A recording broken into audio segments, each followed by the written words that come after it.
The metallic click of the handcuffs was the only sound that broke the sudden, suffocating silence on my front porch.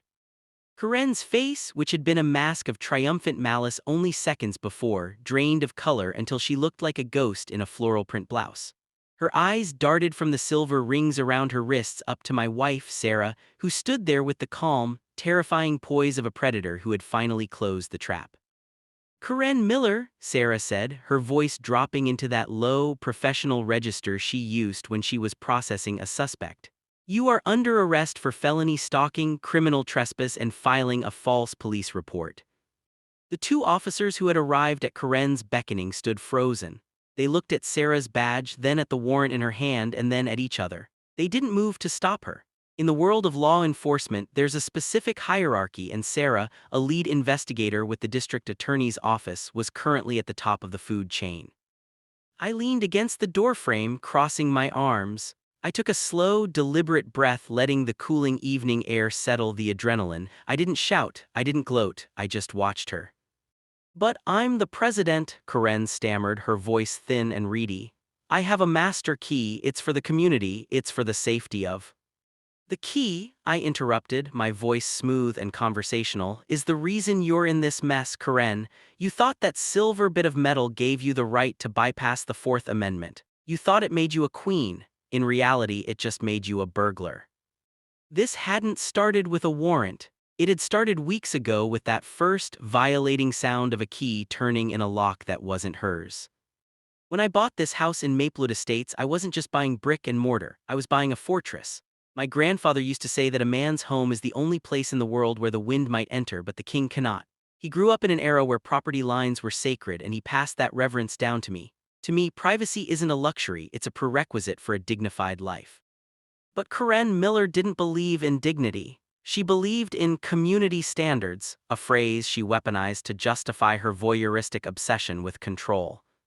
It began with the hedges 2 inches over regulation, she claimed, brandishing a tape measure like a scepter. Then it was my truck parked in my own driveway, which she deemed an eyesore. Then came the emails about tasteful holiday lights. I had ignored the petty fines. I had stayed polite, offering the kind of measured, detached courtesy that usually infuriates people like her. But when I caught her actually turning the deadbolt on my front door, standing there with a master key she'd had cut at a local hardware store using the HOA's emergency funds, the game changed. I didn't yell at her that day. I simply took the key out of her hand, snapped a photo of her standing on my threshold, and closed the door in her face. She thought my silence was submission.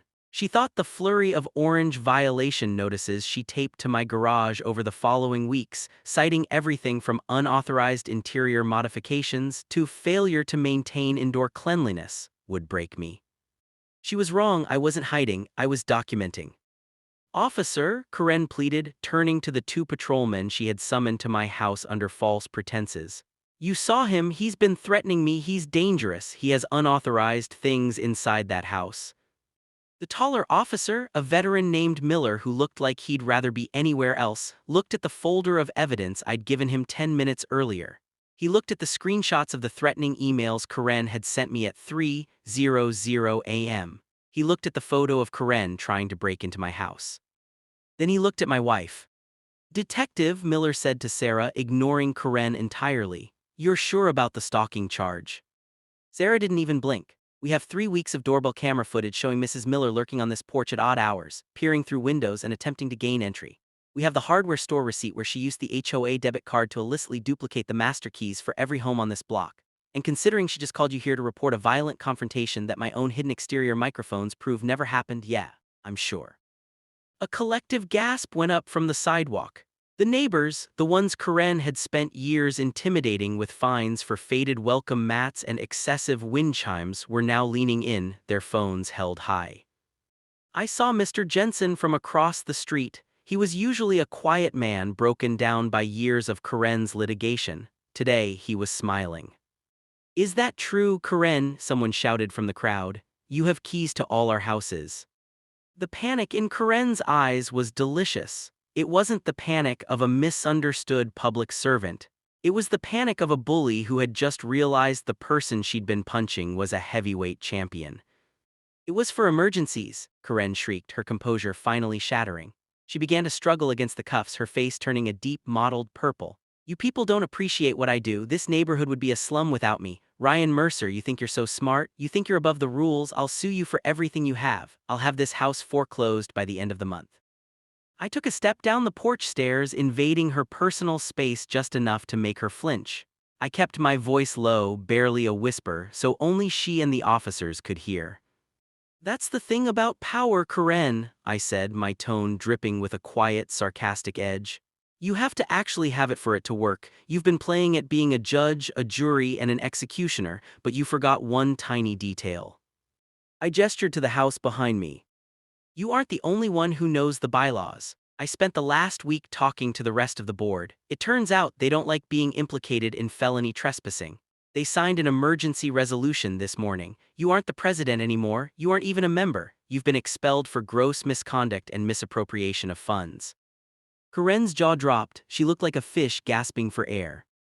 And as for the house, I continued, tilting my head, the board is currently reviewing the legal fees you've racked up fighting unauthorized hedges. They're going to be seeking restitution.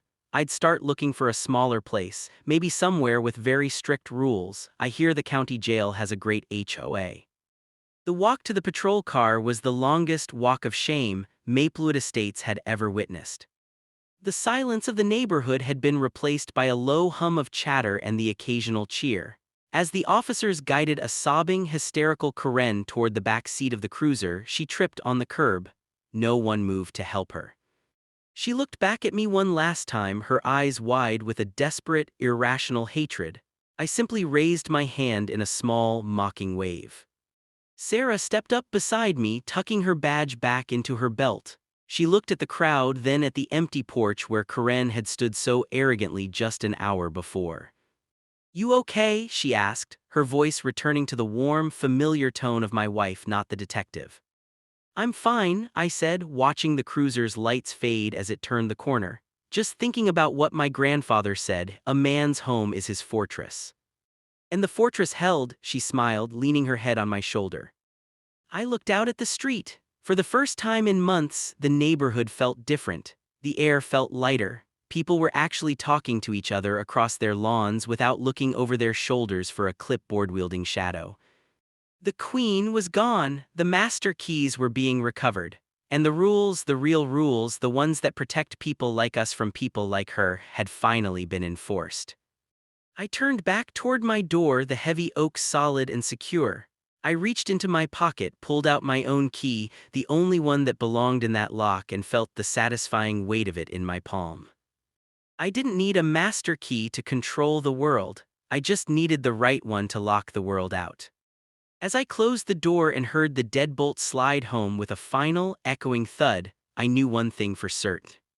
Maplewood Estates was finally home.